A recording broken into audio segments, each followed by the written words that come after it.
এক নম্বৰ প্ৰশ্নটো হ'ল ইৰাণৰ ৰাজধানী ক'ত? এই চাৰিটা অপশ্যনৰ ভিতৰত আপোনালোকৰ শুদ্ধ উত্তৰটো হ'ল চি তেহৰান। 2 নম্বৰ প্ৰশ্নটো হ'ল আমেৰিকাৰ ৰাজধানী ক'ত অৱস্থিত? এই চাৰিটা অপশ্যনৰ ভিতৰত আপোনালোকৰ শুদ্ধ উত্তৰটো হ'ল বি ৱাশ্বিংটন DC। 3 নম্বৰ প্ৰশ্নটো হ'ল ইৰাণৰ ৰাষ্ট্ৰীয় ভাষা কি? এই অপশ্যন চাৰিটাৰ ভিতৰত আপোনালোকৰ শুদ্ধ উত্তৰটো হ'ল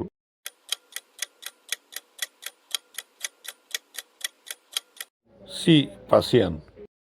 4 নম্বৰ প্ৰশ্নটো হ'ল ইৰাণৰ শাসন ব্যৱস্থা কি ধৰণৰ? এই অপশ্যন চাৰিটাৰ ভিতৰত শুদ্ধ উত্তৰটো হ'ল চি ইছলামিক গণৰাজ্য। 5 নম্বৰ প্ৰশ্নটো হ'ল ইৰাণৰ সৰ্বোচ্চ ক্ষমতাশালী পদ কোনটো? এই চাৰিটা অপশ্যনৰ ভিতৰত শুদ্ধ উত্তৰটো হ'ল চি সৰ্বোচ্চ ধৰ্মীয় নেতা। 6 নম্বৰ প্ৰশ্নটো হ'ল বৰ্তমান ইৰাণৰ সৰ্বোচ্চ ধৰ্মীয় নেতা কোন? এই চাৰিটা অপশ্যনৰ ভিতৰত আপোনালোকৰ শুদ্ধ উত্তৰটো হ'ল চি আয়াতুল্লাহ আলী খামনি। 7 নম্বৰ প্ৰশ্নটো হ'ল আমেৰিকাৰ ৰাষ্ট্ৰপতিৰ কাৰ্যকাল কিমান বছৰ? অপশ্যন হ'ল এ 3 বছৰ, বি 4 বছৰ, চি 5 বছৰ, ডি 6 বছৰ। উত্তৰ হ'ল বি 4 বছৰ। 8 নম্বৰ প্ৰশ্নটো হ'ল আমেৰিকাৰ সংসদক কি বুলি কোৱা হয়?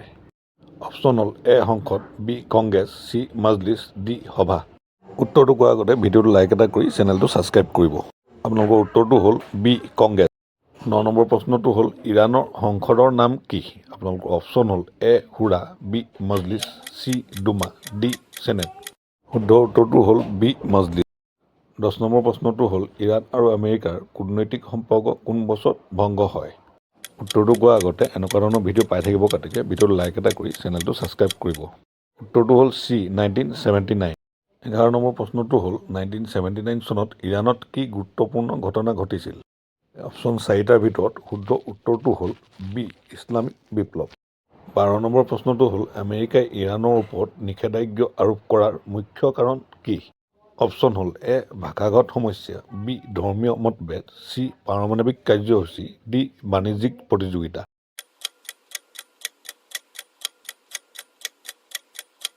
উত্তৰটো হ'ল চি পাৰমাণৱিক কাৰ্যসূচী। 13 নম্বৰ প্ৰশ্নটো হ'ল ইৰাণৰ পাৰমাণৱিক চুক্তিৰ নাম কি? আপোনালোকৰ অপশ্যন হ'ল A NPT, B JCPOA, C NATO, D OPEC।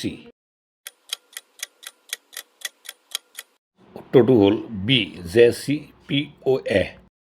14 number প্ৰশ্নটো হ'ল JCPOA চুক্তিত কোন কোন দেশ জড়িত আছিল? এই চাৰিটা অপশ্যনৰ ভিতৰত শুদ্ধ উত্তৰটো হ'ল D Iran, America, Britain, France, Russia, চীন আৰু জাৰ্মানী। 15 নম্বৰ প্ৰশ্নটো হ'ল আমেৰিকাই কোন বছৰত JCPOA চুক্তিৰ পৰা আঁতৰি যায়? আপোনালোকৰ অপশ্যন হ'ল এ 2016, বি 2017, চি 2018, ডি 2020। উত্তৰটো কোৱাৰ আগতে ভিডিঅ'টো লাইক এটা কৰিব আৰু চেনেলটো ছাবস্ক্ৰাইব কৰিব। উত্তৰটো হ'ল চি 2018। 16 নম্বৰ প্ৰশ্নটো হ'ল ইৰাণৰ শক্তিশালী সামৰিক বাহিনী কোনটো? আপোনালোকৰ অপশ্যন হ'ল এ নিয়মিত সেনা, বি IRGC, চি নৌসেনা, ডি আৰক্ষী।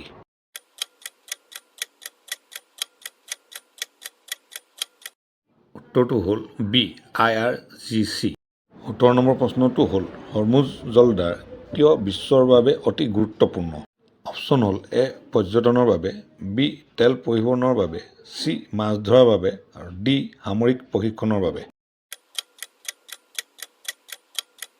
উত্তৰ হ'ল বি তেল পৰিবহণৰ বাবে। 18 নম্বৰ প্ৰশ্নটো হ'ল বিশ্বৰ প্ৰায় কিমান শতাংশ খনিজ তেল হৰমুজ জলদাৰেদি পৰিবাহিত হয়? অপশ্যন হ'ল এ 10%, বি 15%, চি প্ৰায় 20%, ডি 35%। উত্তৰ হ'ল চি প্ৰায় 20%। 19 নম্বৰ প্ৰশ্নটো হ'ল নাটানছ পাৰমাণৱিক কেন্দ্ৰ কিহৰ বাবে জনাজাত? আপোনালোকৰ অপশ্যন হ'ল এ ক্ষেপণাস্ত্ৰ পৰীক্ষা, বি ইউৰেনিয়াম সমৃদ্ধকৰণ, চি তেল শোধন, ডি বৈজ্ঞানিক গৱেষণা। উত্তৰটো হ'ল বি ইউৰেনিয়াম সমৃদ্ধকৰণ। 20 নম্বৰ প্ৰশ্নটো হ'ল আমেৰিকাৰ মুখ্য গুপ্তচৰ সংস্থাটো কোনটো? আপোনালোকৰ অপশ্যন হ'ল A FBI, B NSA, C CIA, D DEA। উত্তৰটো কোৱাৰ আগত আপোনালোকলৈ এটাই অনুৰোধ ভিডিঅ'টো লাইক এটা কৰি চেনেলটো ছাবস্ক্ৰাইব কৰিব। উত্তৰটো হ'ল চি CIA।